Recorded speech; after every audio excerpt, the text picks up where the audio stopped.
Welcome back to another installment of STS Knows Best. I am the Stake Technology Specialist, Jared, here to help you improve your meeting house broadcasts.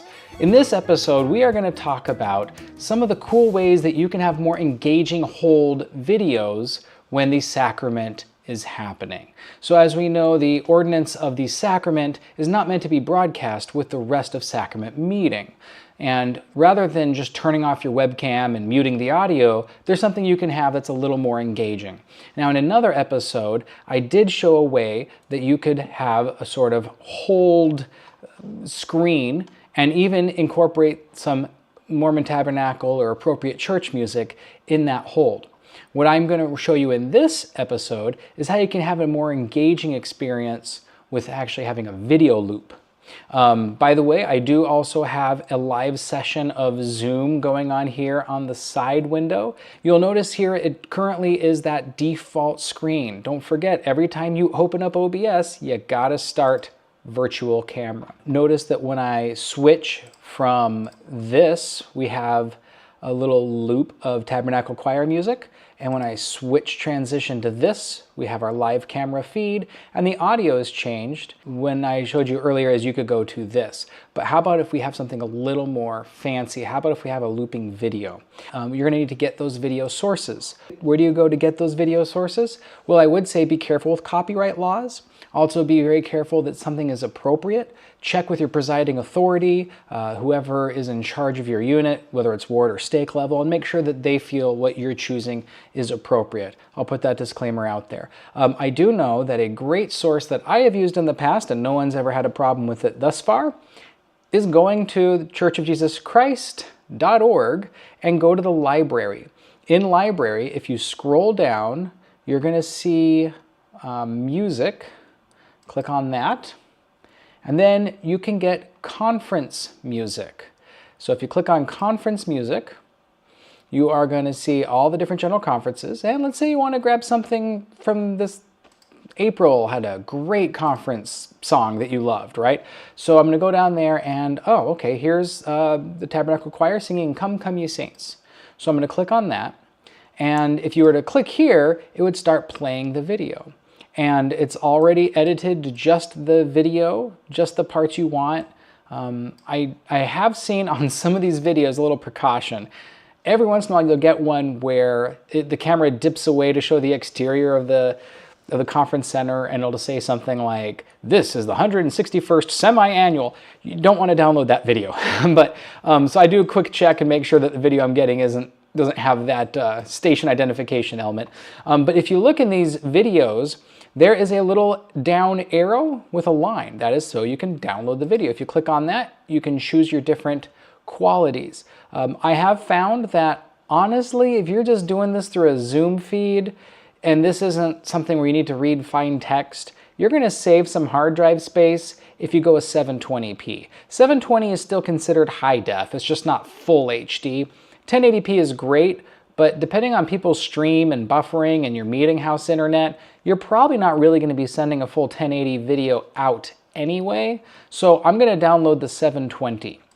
Another thing I want to suggest is when you are downloading videos, be consistent. If you download 1 or 2 videos in 720p, you have now committed yourself to doing them all in 720p.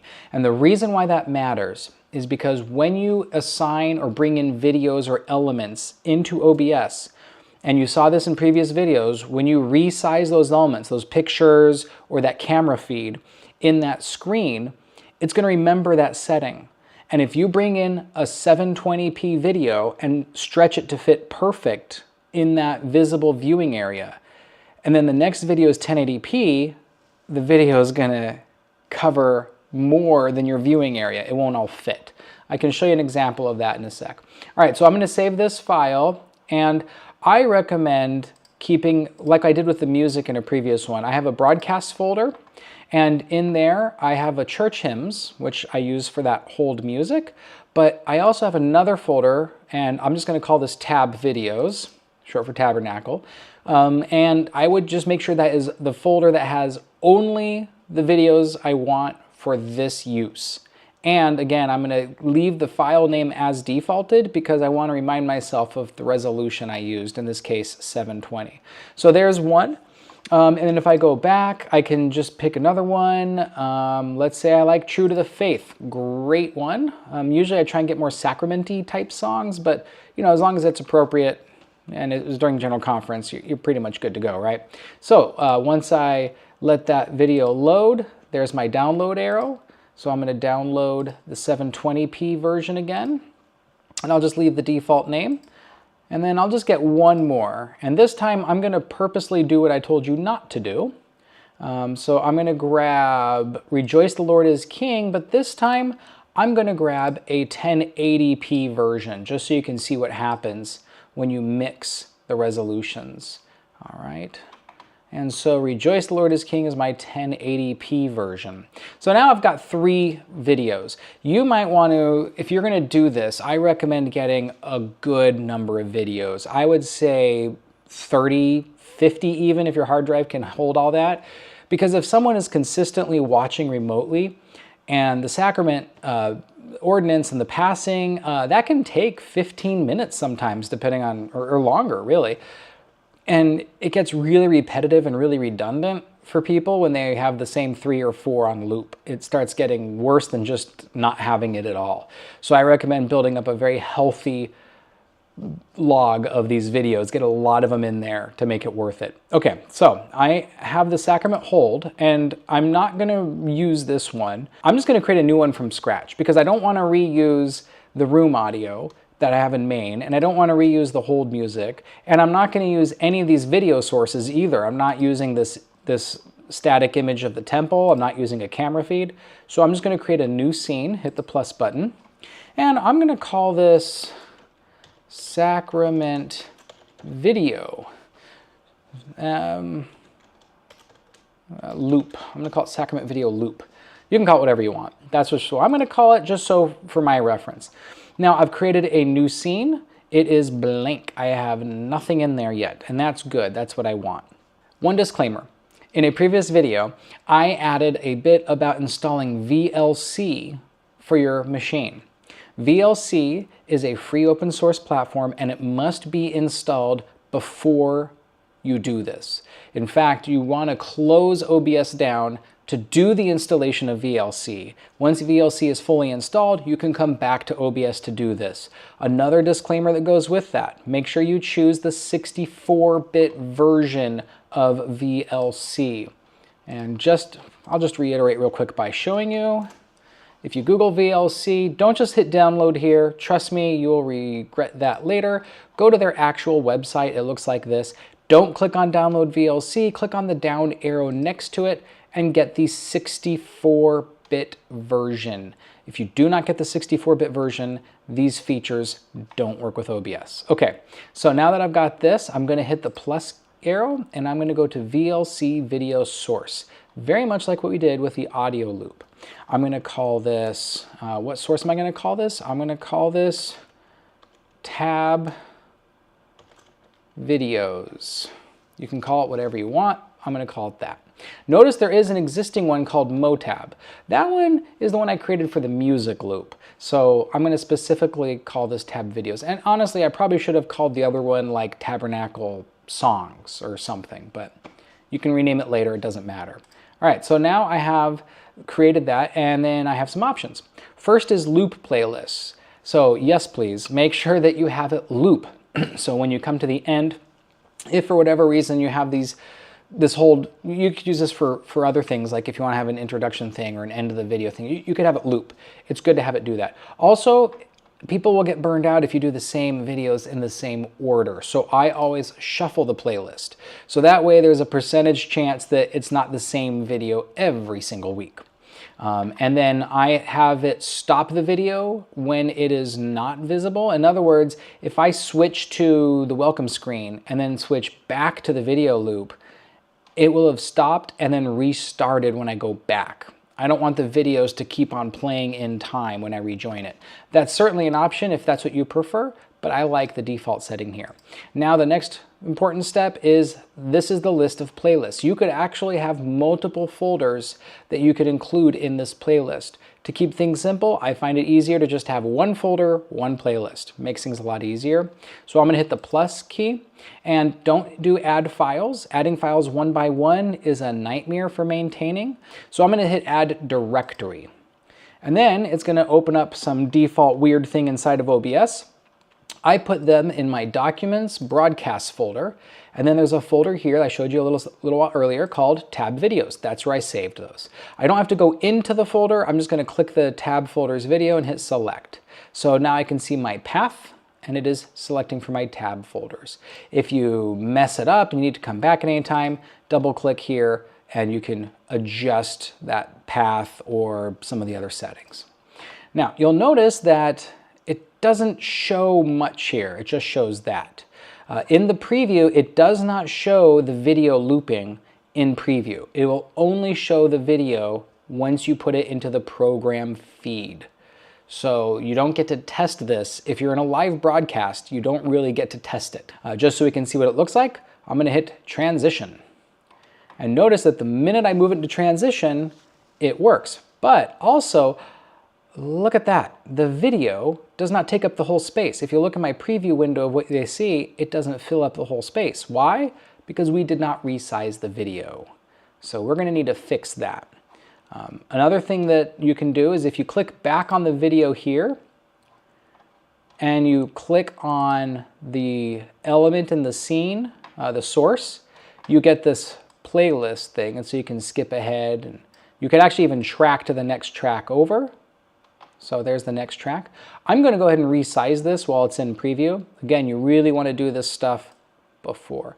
Now here you do see the actual video in the preview, and that's because it is live also on the program. I resized it, but it doesn't take effect here unless I push out that update. So now that's what people get to see.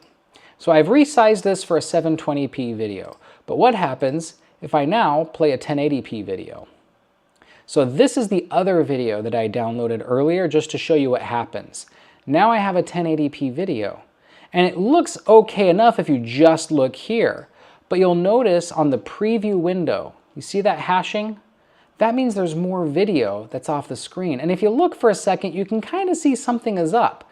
Why am I getting just this upper corner of this and not the regular whole thing? In some close-ups you can't tell, but there are definitely parts of the video where you're going to see very clearly you're only getting 1/4 of the picture because the whole picture won't fit anymore. And if you try and size it up like this, like, okay, good, now I've resized it, now it fits good. But remember, we're looping and shuffling. So if I go to the next track, it's back to small again. Why? Because the other videos are 720p. This is why, as I said, if you stick with one resolution, if you get one resolution, you got to stick with it. You can't jump around. All the videos in that one directory need to be the same, either all 720 or all 1080. When people are watching this, if they join in late, they still might not know exactly what's going on. They might think, well, am I in the right feed? Am I accidentally in a feed of General Conference instead? So I like to add a little extra element. Now you may remember, I'm going to go back to my sacrament hold on the preview window. You may remember we created a text box that said, please hold while we bless and pass the sacrament. So we already have an element, a source that we created for this.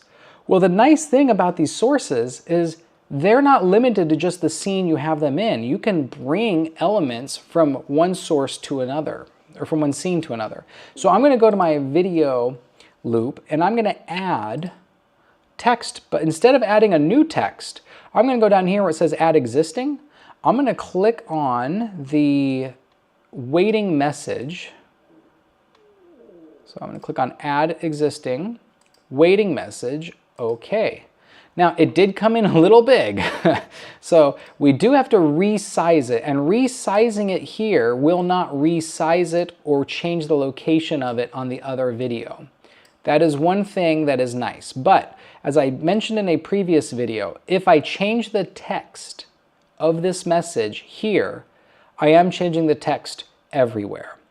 So if you want unique text for this to be different than what's in the hold, then you have to change it to a whole new element. So I'm going to resize this so it's kind of like this. And then if I hit transition, it goes live. Now, if someone's to log in to the Zoom session a little late and they come in when we are doing the sacrament, this is what they see. Now, if you don't like that, no harm, no foul, you could just do this with some simple music. I kind of like this style. I think this style is kind of cool. But you do what works for you. And then once everyone is done with the sacrament and it's time to get back, I like this because it gives them audio, it gives them video, it gives them something to see and test their sound with and know that they didn't miss anything or that they're on the wrong feed. They just need to hang on a second, we're wrapping this up.